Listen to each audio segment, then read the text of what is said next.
नमस्कार विद्यार्थी मित्रांनो, एकदम खतरनाक प्रश्न तुमच्यासाठी सीजीएलच्या परीक्षेला आलेला. लक्षात घ्या, अशा प्रकारचा प्रश्न आहे. इथे एक शब्द आहे, इथे एक शब्द आहे, इथे एक शब्द आहे, इथे एक शब्द आहे. पुढचा फाइंड आउट करायचा आहे. अल्फाबेट सिरीज मधला हा प्रश्न आलेला आहे मित्रांनो. काय केलं बघा बरं, आता इथून इथं जर गेलो तर इथून इथे गेलो, इथून इथे गेलो तर एक एक अल्फाबेट कमी केलेला आहे, एक एक अल्फाबेट कमी केलेला आहे. मग बघा आता मी या ठिकाणी सांगतो, मग ते कमी करताना नेमकं कुठला अल्फाबेट कमी केलं, कुठला नियम वापरला. तर मित्रांनो बघा, आता याच्यावरनं हा शब्द तयार केला की नाही, या पहिला वर्ण हा दुसरा.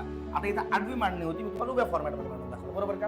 बघा, याच्यावरनं हा शब्द तयार केला तर त्यांनी या क्यूला उडून टाकलं. क्यूचा कार्यक्रम वाजवला, क्यू उडून गेला. उरलेलं काय केलं बघा, यू जशाला तसा ठेवला, बरोबर का. पहिलं अक्षर जशाला तसं ठेवलं, पहिलं अक्षर जशाला तसं ठेवलं, नंतर यस घेतलं बरं, नंतर कोण घेतलं, आय घेतलं, नंतर कोण घेतलं, एन घेतलं. बघा, S I N E T O J उरले ते कंटिन्यू ठेवून टाकले. मग याच्यावरनं हे तयार करण्यासाठी जो गुणधर्म वापरला तसाच गुणधर्म आपण पुढच्यासाठी वापरू. म्हणजे कसं, इथलं यू उडून टाकायचं, इथलं यू उडून टाकायचं, इथलं यू उडून टाकायचं. यू उडवलं, यस जशाला तसं, नंतर एन घ्यायचा, नंतर टी घ्यायचा, नंतर एन घ्यायचा, नंतर टी घ्यायचा, आय जशाला तसं, ई जशाला तसं, ओ जशाला तसं. पुन्हा कंटिन्यू करूया. इथला यस कट करून टाकू, सोडून देऊ, बाहेर काढून टाकू. एन जशाला तसं, नंतर आय घेतलं, नंतर ओ घेतलं, आणि जशाला तसं. ह्याच फॉर्मेट पुढे कंटिन्यू.